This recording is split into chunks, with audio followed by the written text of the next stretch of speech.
ابن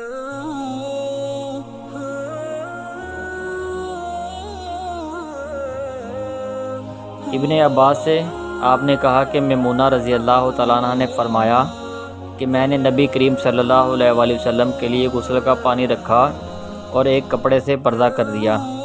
پہلے آپ صلی اللہ علیہ وآلہ وسلم نے اپنے دونوں ہاتھوں پر پانی ڈالا اور انہیں دھویا، پھر اپنے دائیں ہاتھ سے بائیں ہاتھ میں پانی لیا اور شرمگاہ دھوئی، پھر ہاتھ کو زمین پر مارا اور دھویا،